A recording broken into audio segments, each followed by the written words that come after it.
Assalamualaikum warahmatullahi wabarakatuh. Raditu billahi robba wabil islami dina wabi muhammadin nabiyya wa rasula rabbi zidni ilma warzuqni fahma. Anak-anak, pada kesempatan kali ini Ibu akan memberikan materi tentang orientasi pilihan karir setelah lulus dari SMK. Sekedar kalian tahu ya, untuk bimbingan konseling atau pengembangan diri kelas 12 itu berbeda dengan kelas 10 dan kelas 11. Untuk kelas 10 dan 11 itu lebih kepada layanan informasi. Jadi kalian diberikan informasi-informasi seperti itu. Kalau untuk BK kelas 12 atau pengembangan diri itu lebih kepada bimbingan karir. Nah, jadi nanti karena ini bimbingan karir, jadi nanti materinya lebih banyak berkaitan dengan karir dan persiapan-persiapan untuk mewujudkan itu semua. Nah, salah satu materinya itu adalah ini. Jadi orientasi pilihan karir setelah lulus. Nanti juga ada materi psikotes, wawancara, kemudian studi lanjut, dan masih banyak lagi. Jadi harapannya memang waktu yang singkat ini bisa maksimal. Baik, kita langsung saja. Setelah kalian lulus dari SMK nanti, itu ada banyak hal yang bisa kalian lakukan. Salah satu pilihannya adalah kuliah, bekerja, atau berwirausaha, atau mungkin mengikuti kursus. Nah, untuk kuliah nanti itu ada waktu tersendiri. Mungkin sesudah materi ini Ibu akan menjelaskan secara lebih detail tentang kuliah di perguruan tinggi, baik itu jenis-jenisnya, kemudian sistem seleksinya, kemudian beasiswa dan lain-lain. Itu nanti ada waktunya sendiri yang khusus mengupas tentang perguruan tinggi, tentang kuliah di perguruan tinggi. Ini hanya gambaran secara umum yang Ibu berikan biar kamu mau berpikir atau memaksa diri kamu untuk berpikir. Tidak hanya sekedar diangan-angan, bahkan sudah harus mulai memplanning atau merencanakan diri mulai dari sekarang. Sehingga kebutuhan-kebutuhannya nanti itu sudah mulai harus disiapkan. Karena kelas 12 ini terus terang waktunya sangat pendek anak-anak. Jadi mungkin bulan Maret, bahkan mungkin kita sudah menginjak bulan Januari, itu sudah mulai ke peminatannya dan sudah mulai ada tindakan. Jadi yang kuliah sudah mulai daftar, yang bekerja juga sudah mulai ada pelatihan-pelatihan. Jadi ketika kamu sudah masuk di semester 2, itu sudah bukan saatnya untuk kamu berpikir, karena berpikirnya harusnya sekarang. Itu sudah harus waktunya beraksi. Jadi semester 2 itu sudah beraksi. Yang kuliah ya daftar kuliah, yang kerja ya sudah melakukan persiapan-persiapan untuk menuju dunia kerja. Nah, ada kuliah, ada bekerja, ada yang berwirausaha. Yang manakah kamu? Tentu semua tergantung dari keinginan, kebutuhannya, kebutuhan dirinya, keinginan dirinya. Mau kemana dia memilih. Jangan sampai salah pilih. Karena menyesal itu pasti belakangan kan ya. Nah, jangan sampai ada penyesalan. Mumpung masih ada waktu, kamu benar-benar harus membuat perencanaan. Kemana kamu akan memilih? Tentu dengan mempertimbangkan banyak hal.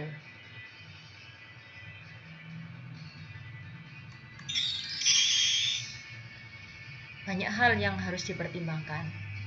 Satu, tentang diri kita sendiri. Jadi saya tidak membahasnya di sini. Tentang diri kita sendiri. Kita ini maunya kemana? Tujuannya kemana? Apa yang kita ini keahliannya di mana? Kita ini punya potensinya di mana? Kalau kita kuliah di mana? Kalau bekerja di bidang apa? Nah, seperti itu. Nah, ini beberapa pertanyaan setelah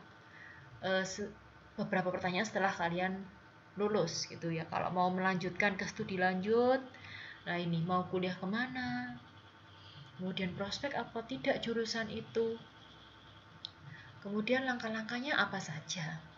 Nah ini kalau mau mengikuti bimbel, program apa yang mau dipilih, bagaimana prospeknya, kemudian lembaga itu terakui atau tidak, atau hanya sekedar lembaga pokoknya di situ mengadakan bimbel atau training, legalitasnya kalian tidak tahu. Gitu pula kalau mau kerja, cari di mana sumber informasinya. Terus kemudian apa yang harus dipersiapkan? Kiat-kiat sukses apa? Nah, banyak kan ya persiapannya ya. Saya yakin kamu pasti bingung. Semua orang pasti bingung. Jadi, biar tidak bingung ya harus merenung, harus refleksi diri. Kalau tetap bingung, ya bisa sholat, bisa istighfar juga bisa. Sik bingung, konsultasi ke orang yang kalian percaya. Nah, ini kalau ke perguruan tinggi. Kenapa harus ke perguruan tinggi? Nah, ini detail-detailnya kalian pelajari sendiri. Saya hanya akan memberikan gambaran tapi tidak akan menjelaskan detailnya. Gitu ya.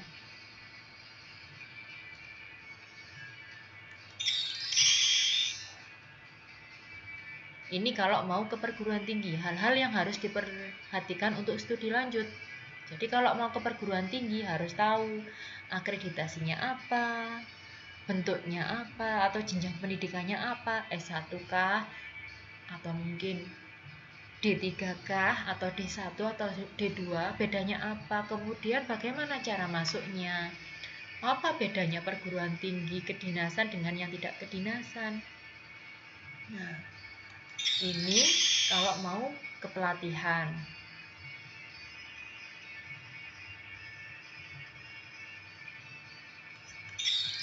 Atau kalau mau bekerja, tadi sudah saya jelaskan cari kerjanya di mana, kemudian apa-apa yang harus dipersiapkan. Atau memilih opsi yang lain, nggak ke perguruan tinggi, nggak bekerja, nggak juga berwirausaha, tapi memilih menikah. Nah, semua tergantung pada keinginan dan kebutuhan masing-masing yang harus dipertanggungjawabkan. Nggak hanya sekedar saya pingin, pokoknya ini enak. Tidak hanya sekedar seperti itu anak-anak, tapi harus bisa dipertanggungjawabkan.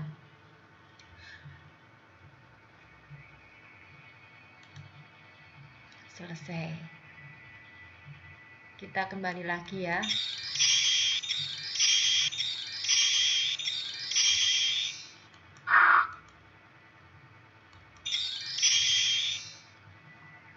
Jadi, pada kesempatan kali ini, mulai dari sekarang, silahkan berpikir, silahkan melakukan refleksi diri, merenung, kemudian memutuskan.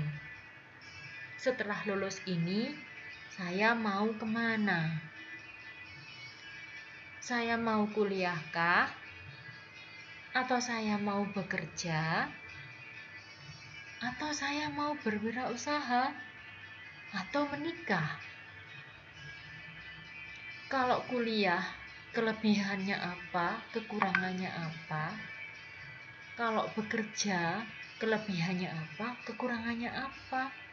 Berwirausaha juga sama, menikah juga sama. Semuanya harus ada alasannya, harus realistis, dan juga bisa dipertanggungjawabkan. Nah, Nanti sesudah materi ini, Ibu akan memberikan tugas kepada kalian untuk membuat perencanaan karir. Rumus dari membuat perencanaan karir itu adalah kamu harus satu, tahu yang kamu inginkan setelah lulus ini mau kemana. Jawabannya ya tadi, yang tadi, kuliah kah, bekerja kah, berwirausaha kah, atau menikah, atau yang lain-lain. Kemudian harus bisa mengenali diri, tahu saya ini seperti apa, secara fisik saya ini potensinya apa, kekurangan saya apa, secara psikologis baik itu minat, bakat, IQ-nya, kemudian sifat-sifat saya ini bagaimana. Nah, itu adalah pengenalan diri. Kalau kamu sudah tahu tujuan, sudah bisa mengenali diri, kamu baru bisa membuat perencanaan diri. Kalau tidak, bingung terus. Sampai nanti pasti tanda tanya, mau kemana, mau kemana, mau kemana, mau kemana, kayak nggak ada tujuan. Ya, seperti itu anak-anak ya. Jadi, hari ini kalian saya beri BR, silahkan refleksi diri, bertanyalah pada dirimu sendiri, setelah lulus ini mau kemana ya. Demikian materi dari saya. Assalamualaikum warahmatullahi wabarakatuh.